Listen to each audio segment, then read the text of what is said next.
सुभाष चंद्र बोस की हत्या हुई या मृत्यु? पंडित नेहरू के साथ सुभाष चंद्र बोस। भारत की स्वतंत्रता के लिए आजाद हिंद फौज का नेतृत्व करने वाले सुभाष चंद्र बोस की मौत एक रहस्य बनी हुई है। हाल में इस मुद्दे पर फिर राजनीतिक हलकों और बुद्धिजीवियों के बीच तीखी बहस छिड़ गई है। आखिर नेताजी सुभाष बोस किन परिस्थितियों में गायब हुए या फिर उनकी मौत हुई? क्यों कई जाने माने लोग उनकी मौत की खबर पर भरोसा नहीं कर रहे हैं? नेताजी सुभाष बोस से संबंधित इन्हीं मुद्दों पर है इस बार की विवेचना। जियाउद्दीन ने इंटेलिजेंस को चकमा दिया। 18 जनवरी 1941 रात 1:35 पर 38/2 अल्गिन रोड कोलकाता पर एक जर्मन वानर कार आकर रुकी।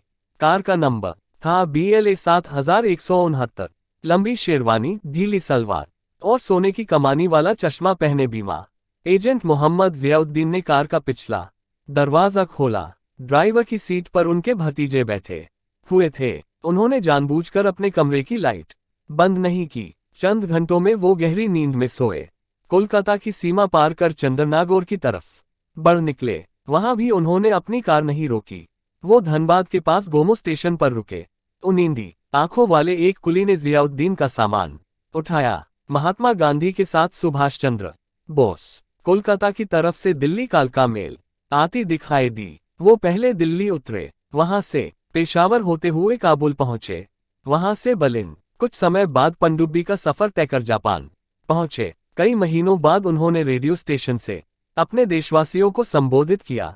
आमी सुभाष बोलची अपने घर में नजरबंद सुभाष चंद्र बोस बीमा एजेंट जियाउद्दीन के भेष में 14 खुफिया अधिकारियों की आंखों में धूल झोंकते हुए न सिर्फ भारत से भागने में सफल रहे बल्कि लगभग आधी दुनिया का चक्कर लगाते हुए जापान पहुंच गए। दृश्य 2। नेताजी आगे से निकलिए। दूसरा विश्व युद्ध समाप्त हो चला था।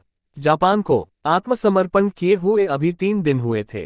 18 अगस्त 1945 को सुभाष बोस का विमान ईंधन लेने के लिए ताइपे हवाई अड्डे पर रुका था। दोबारा उड़ान भरते ही एक जोर की आवाज सुनाई दी थी। बोस के साथ चल रहे उनके साथी कर्नल हबीबुर्रहमान को लगा था कि कहीं दुश्मन की विमान भेदी तोप का गोला तो उनके विमान को नहीं लगा है। बाद में पता चला था कि विमान के इंजन का एक प्रोपेलर टूट गया था। विमान नाक के बल जमीन से आ टकराया था और हबीब की आंखों के सामने अंधेरा छा गया था। जब उन्हें होश आया तो उन्होंने देखा कि विमान के पीछे का बाहर निकलने का रास्ता सामान से पूरी तरह रुका हुआ है और आगे के हिस्से में आग लगी हुई है। हबीब ने सुभाष बोस को आवाज दी थी, आगे से निकलिए नेताजी। बाद में हबीब ने याद किया था कि जब विमान गिरा था तो नेताजी की खाकी वर्दी पेट्रोल से सराबोर हो गई थी। जब उन्होंने आग से घिरे दरवाजे से निकलने की कोशिश की तो उनके शरीर में आग लग गई थी। आग बुझाने के प्रयास में हबीब के हाथ भी बुरी तरह जल गए थे। सुब्रह्मण्यम स्वामी के अनुसार स्टालिन बोस से इसलिए नाराज थे क्योंकि दूसरे विश्व युद्ध के दौरान उन्होंने हिटलर से हाथ मिलाया था। उन दोनों को अस्पताल ले जाया गया था। अगले 6 घंटों तक नेताजी को कभी होश आता तो कभी वो बेहोशी में चले जाते। उसी हालत में उन्होंने आबिद हसन को आवाज दी थी। आबिद नहीं है साहब, मैं हूं हबीब। उन्होंने लड़खड़ाती आवाज में हबीब से कहा था कि उनका अंत आ रहा है। भारत जाकर लोगों से कहो कि आजादी की लड़ाई जारी रखें। उसी रात लगभग 9 बजे नेताजी ने अंतिम सांस ली थी।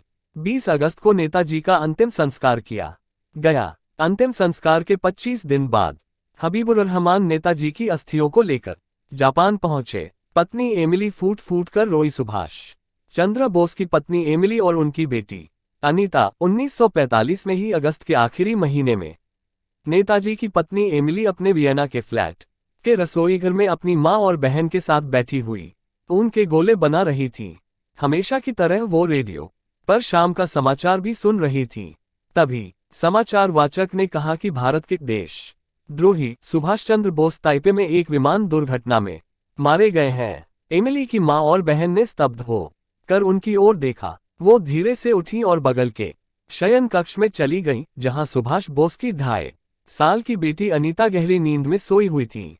सालों बाद एमिली ने याद किया कि वो बिस्तर के बगल में घुटने के बल बैठी और सुबक सुबक कर रोने लगी। विमान दुर्घटना का रिकॉर्ड नहीं, हालांकि सुभाष बोस के साथ उस विमान में सवार हबीबुर्रहमान ने पाकिस्तान पाकिस्तान से आकर शाहनवाज समिति के सामने गवाही दी कि नेताजी उस विमान दुर्घटना में मारे गए थे और उनके सामने ही उनका अंतिम संस्कार किया गया था। लेकिन भारत में बहुत बड़ा तबका ये मानता रहा कि सुभाष बोस उस विमान दुर्घटना में जीवित बच निकले थे और वहां से रूस चले गए थे। सुब्रमण्यम स्वामी बीबीसी स्टूडियो में रेहान फजल के साथ।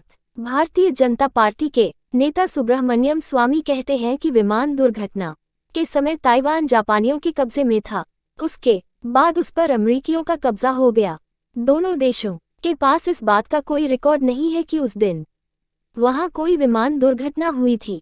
उन्होंने कहा, 1991 के सोवियत विघटन के बाद एक सोवियत स्कॉलर ने मुझे बताया था कि नेताजी तो ताइवान गए ही नहीं थे, वो साइगोन से सीधे मंचूरिया आए थे, जहां उन्हें हमने गिरफ्तार किया था। बाद में स्टालिन ने उन्हें साइबेरिया की यकूत्स्क जेल में भिजवा दिया था, जहां 1953 में उनकी मौत हो गई थी।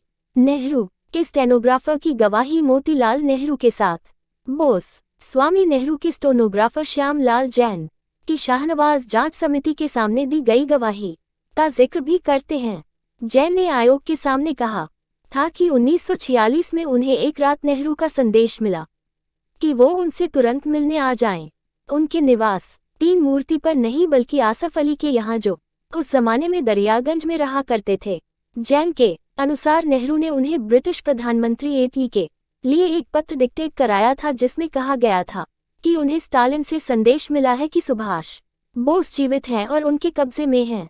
स्वामी के अनुसार स्टालिन बोस से इसलिए नाराज थे क्योंकि दूसरे विश्व युद्ध के दौरान उन्होंने उनके सबसे बड़े दुश्मन हिटलर से हाथ मिलाया था।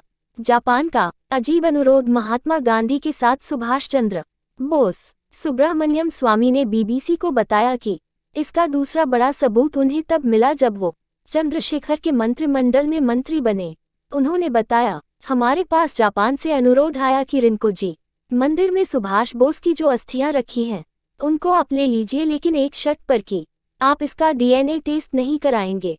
स्वामी कहते हैं कि उन्हें पता चला था कि इंदिरा गांधी ने अपने कार्यकाल में नेताजी पर एक पूरी फाइल को अपने सामने फड़वाया, श्रेड करवाया था, लेकिन इस बात की पुष्टि किसी और सूत्र से नहीं हो पाई है। विदेशी ताकतों से संबंध खराब होंगे। बीबीसी हिंदी के स्टूडियो में अनुज धर बाएं से पहले के साथ रेहान फजल। सुभाष बोस की मौत पर इंडियाज बिगेस्ट कवर अप नाम की किताब लिखने वाले अनुज धर कहते हैं कि उन्होंने प्रधानमंत्री कार्यालय से मांग की थी कि उन्हें वो दस्तावेज उपलब्ध कराए जाएं जिसमें सोवियत संघ में सुभाष बोस के होने की जांच की गई। अनुज बताते हैं, पीएम ने ये कह कर इसे देने से इनकार कर दिया कि इससे विदेशी ताकतों से हमारे संबंधों पर प्रतिकूल असर पड़ेगा। धर कहते हैं कि विदेशी संबंध तो एक बहाना है, असली भूचाल तो इस देश के अंदर ही आएगा। नेताजी के प्रपौत्र और उन पर हिज मैजेस्टीज अपोनेंट नाम की किताब लिखने वाले सौगत बोस भी कहते हैं कि विदेश से संबंध खराब होने की बात गले नहीं उतरती। उनके अनुसार उन्होंने अपने शोध में पाया कि विंस्टन चर्चिल ने 1942 में सुभाष बोस की हत्या के आदेश दिए थे, लेकिन इसका अर्थ ये नहीं हुआ कि इस मुद्दे पर भारत आज ब्रिटेन से अपने संबंध खराब कर ले। स्वामी भी कहते हैं, पहली बात सोवियत संघ अब है नहीं, उस जमाने में जनसंहार के जिम्मेदार माने गए स्टालिन पूरी दुनिया में बदनाम हो चुके हैं। पुतिन को इस बात की कोई परवाह नहीं होगी अगर स्टालिन पर सुभाष बोस को हटाने का दाग लगता है। बोस के निजता में सेंट सौगत बोस कहते हैं कि उन्हें ये जानकर बहुत आश्चर्य हुआ कि नेहरू के कार्यकाल में इंटेलिजेंस ब्यूरो उनके पिता, चाचा और सुभाष बोस की पत्नी एमिली की चिट्ठियां खोलता रहा, पढ़ता रहा और उसकी प्रतियां बनाता रहा। उनका कहना है, किसी व्यक्ति की निजता में सेंध लगाने का इससे बड़ा उदाहरण नहीं मिलता, और ये तब जब कि निजी तौर पर नेहरू मेरे पिता को बहुत मानते थे। जब भी वो दिल्ली जाते थे उन्हें अपने यहाँ नाश्ते पर बुलाते थे। कमला नेहरू की अंत्येष्टि में खुद सुभाष चंद्र बोस मौजूद थे। सौगत बोस ने बताया, नेताजी ने आज़ाद हिंद फौज की एक रेजिमेंट का नाम नेहरू के नाम पर रखा था और जब 1945 में बोस की कथित मौत की खबर आई थी तो नेहरू की आंखों से आंसू बह निकले थे। क्या नेहरू को जानकारी थी है कि क्या सुभाष बोस के परिवार पर हो रही जासूसी की जानकारी नेहरू को व्यक्तिगत तौर पर थी। भारतीय खुफिया एजेंसी रॉ में विशेष सचिव के पद पर काम कर चुके सी बालचंद्रन कहते हैं कि ये एक ऐसी परंपरा है जो आज़ाद भारत की खुफिया एजेंसियों ने ब्रिटेन से ग्रहण की है। उन्होंने कहा, 1919 के बाद से ही ब्रिटिश सरकार के लिए कम्युनिस्ट आंदोलन एक चुनौती रहा है। उन्होंने शुरू से ही उन लोगों पर नजर रखना शुरू किया जिनका कहीं न कहीं सोवियत कम्युनिस्ट पार्टी से संबंध रहा है। बालचंद्रन कहते हैं, इसी सिलसिले में बोस की भी जासूसी शुरू की गई। एक इनसाइडर के तौर पर मैं बता सकता हूं कि खुफिया एजेंसियों में जो चीज़ एक बार शुरू हो जाती है वो बहुत लंबे समय तक जारी रहती है। नेहरू के हाथ से लिखा नोट। लेकिन अनुज धर बालचंद्रन के इस आकलन से सहमत नहीं हैं। उनका कहना है कि इस तरह की जासूसी नेहरू की जानकारी के बगैर नहीं हो सकती थी। धर कहते हैं कि आईबी वाले कोई भी काम बिना अनुमति के नहीं करते। सुभाष बोस के बारे में उनका हर नोट आईबी के बड़े अफसर मलिक और काउ तक पहुंचता था। अनुज धर के मुताबिक, मेरे पास ऐसे दस्तावेज हैं जिसमें नेहरू ने अपने हाथों से आईबी को चिट्ठी लिखकर निर्देश दिया है कि पता लगाओ कि बोस का पौत्र अमिया बोस जापान क्यों गया है और वहां क्या कर रहा है। क्या वो रेंकोजी मंदिर भी गया था? नेहरू के मन में संदेह। अकबर कहते हैं, कॉमन सेंस कहता है वो अपने परिवार से जरूर संपर्क करते, शायद इसलिए नेहरू उनके पत्रों की निगरानी करवा रहे थे। किन परिस्थितियों में सुभाष बोस की मौत हुई और 20 वर्षों तक उनके परिवार पर क्यों नजर रखी गई, ये तो उनसे संबंधित दस्तावेज सार्वजनिक होने के बाद ही पता चल पाएगा। लेकिन इस बात में कोई संदेह नहीं, उन्होंने इस कहावत को गलत साबित करने में एड़ी चोटी का जोर लगा दिया कि ब्रिटिश साम्राज्य में सूरज कभी अस्त नहीं होता, और अपनी इस मुहिम में बहुत हद तक वो सफल भी रहे।